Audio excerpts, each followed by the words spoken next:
ارے رہنے بھی دیں صغیر بھائی، میں اٹھا لوں گی، آپ کیوں تکلیف کرتے ہیں؟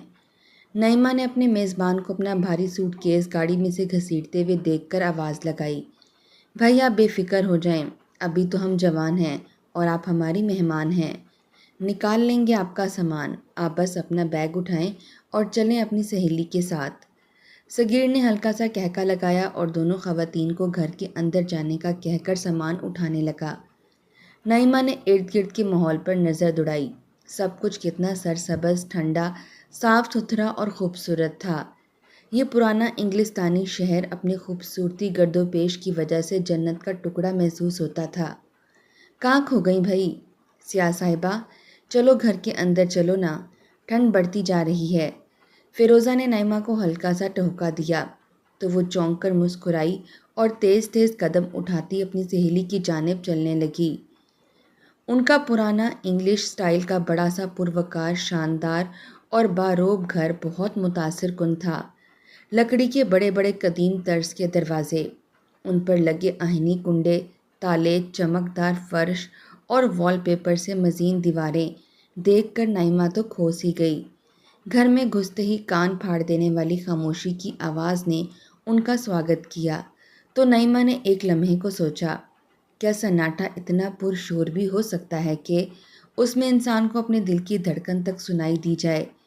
گھر میں کوئی زیرو دکھائی نہیں دے رہا تھا، حالانکہ اس نے سن رکھا تھا کہ صغیر بھائی کے بچے بھی اسی گھر میں رہتے ہیں۔ وہ اپنی دوست فیروزہ کی بےحد اصرار پر اس کے نئے شوہر صغیر سے ملنے اور اس کا نیا گھر بار دیکھنے ان کے شہر مانچسٹر آئی تھی۔ صغیر صاحب اور فیروزہ دونوں اپنی اپنی زندگی کے پہلے شریک سفر ساتھیوں کو کھو چکے تھے، مگر اب باقی ماندہ زندگی گزارنے کے لیے انہوں نے ایک دوسرے کا ہاتھ تھام لیا تھا اور خوب گزر رہی تھی ان دونوں دیوانوں کی۔ سبھی رشتہ دار، دوست احباب خوش تھے کہ فیروزہ اور صغیر ایک دوسرے کے ساتھ تھے اور اب انہیں تنہائی کا سامنا نہ کرنا پڑتا تھا۔ بچے کہاں ہیں فیروزہ؟ ارے بھائی انہیں بھی بلاؤ نا، اکٹھے مل کر کھانا کھا لیں۔ نعیمہ نے میز پر پرتکلف کھانا سجا دیکھ کر سادگی سے سوال کیا۔ کیا وہ ہمارے ساتھ نہیں کھائیں گے؟ نہیں، فیروزہ نے مختصر جواب دیا اور توے پر روٹی ڈالنے لگی۔ وہ تینوں خوشگوار ماحول میں گپ شپ کرنے لگے۔ کبھی انگلستان کے سرد موسم کے حوالے سے رویوں کے سرد ہو جانے کا ذکر ہوا اور کبھی پاکستان کے سیاسی حالات پر تبصرے ہوئے۔ آپ کو انگلستان آئے ہوئے کتنے برس ہو گئے ہیں صغیر بھائی؟ نعیمہ نے پوچھا۔ جب ایوب خان نے ہری پور، میر پور اور قریبی علاقوں سے انگلستان کی فیکٹریوں میں کام کرنے کے لیے لیبر بھیجی تھی، ہم بھی نکل آئے تھے۔ میری شادی پاکستان میں ہوئی تھی، مگر ہمارے بچے انگلستان میں ہی پیدا ہوئے۔ کتنے خوش تھے ہم میاں بیوی کہ ہمارے بچوں کو انگریزی شہریت اور تعلیم و تربیت نصیب ہو رہی ہے۔ نعیمہ انگلستان پہلی بار آئی تھی، اس لیے وہ صغیر کی باتیں دلچسپی سے سن رہی تھی۔ توبہ، اتنے سال ہو گئے آپ کو یہاں؟ نعیمہ نے یقین نہ آنے والے انداز میں کہا۔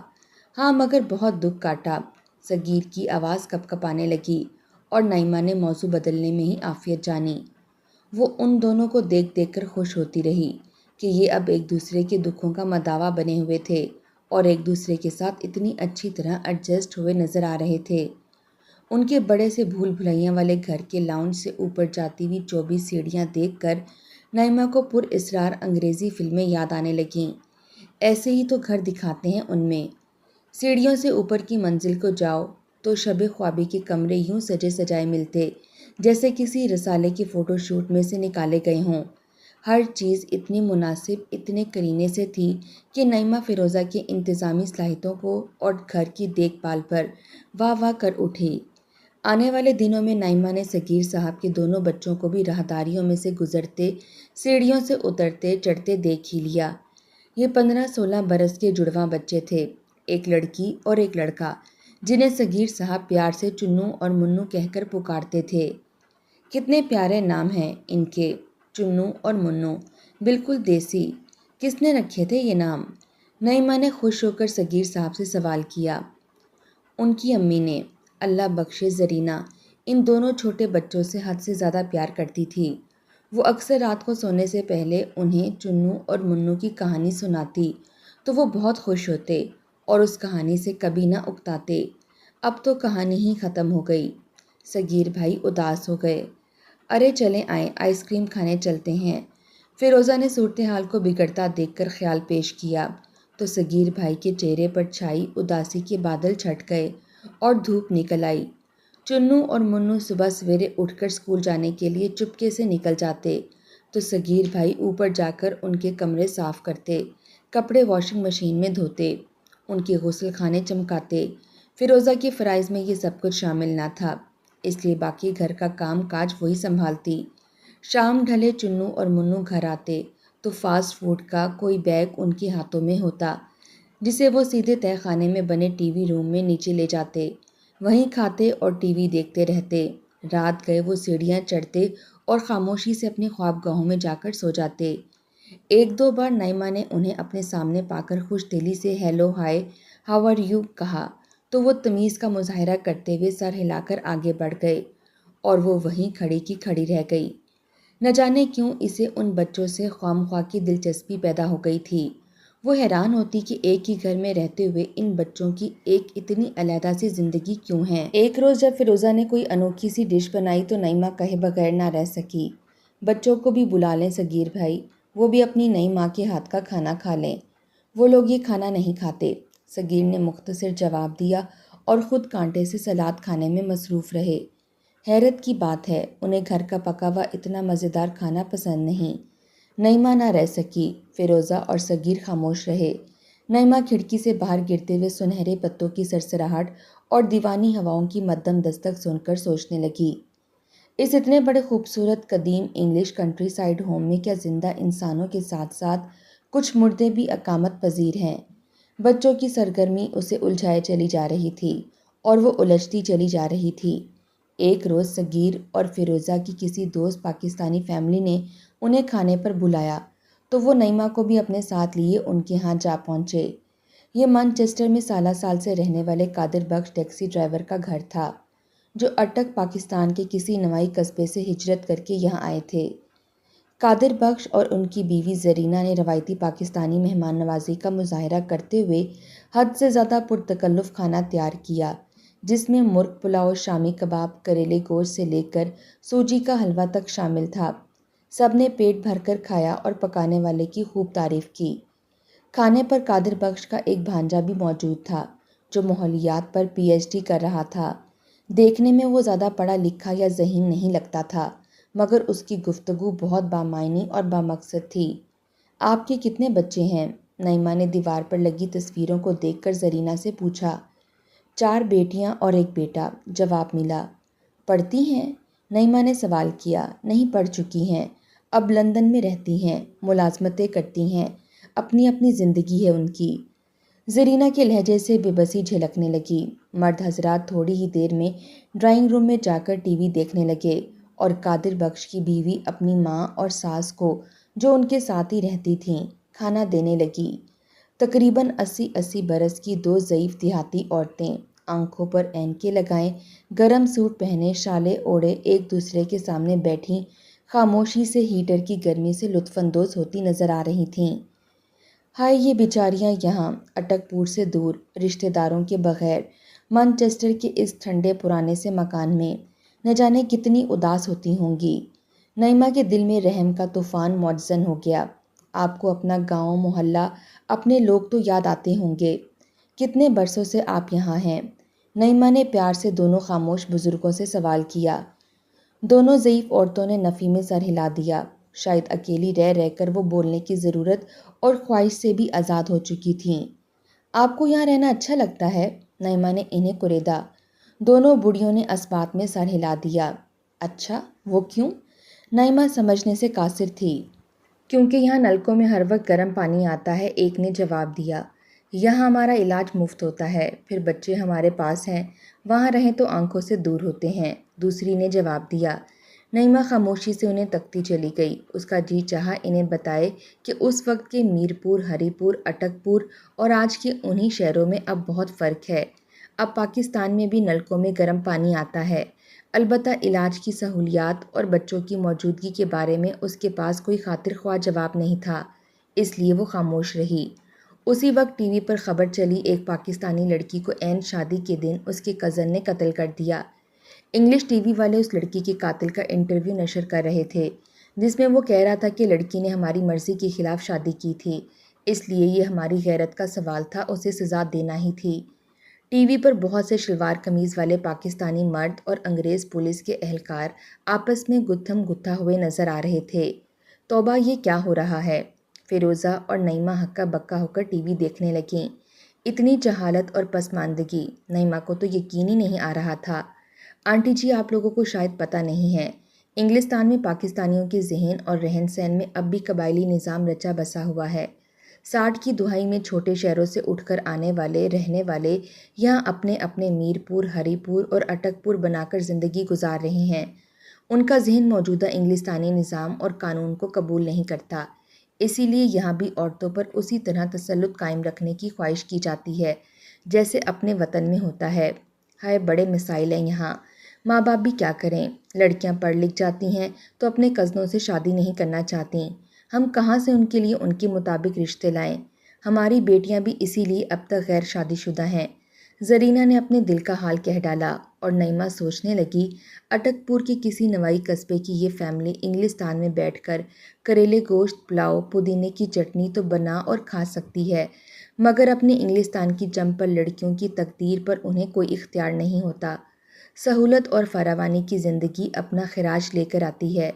گھر لوٹنے پر نعیمہ نے ٹی وی روم کی ونڈو سے چھن کر آتی ہوئی روشنی میں دیکھا، صغیر بھائی کے دونوں بچے خاموش بت بنے ٹی وی کے آگے برگر اور فرنچ فرائز کے ڈبے رکھے میکینکی انداز میں ہولے ہولے کھا رہے تھے۔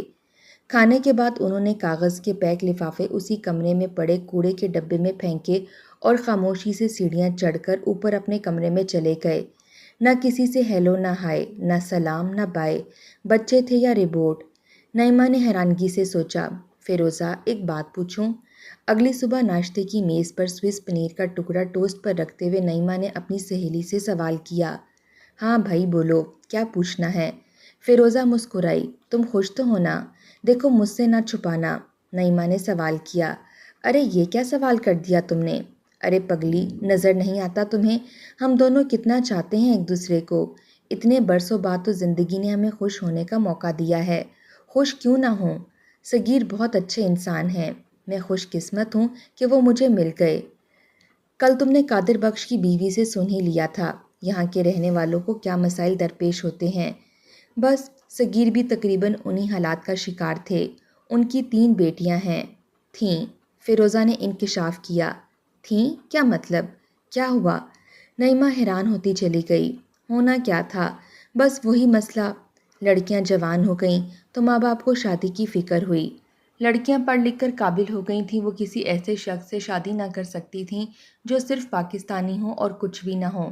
انہیں اپنی سطح اور معیار کے لڑکے ڈھونڈنے میں مشکل آ رہی تھی۔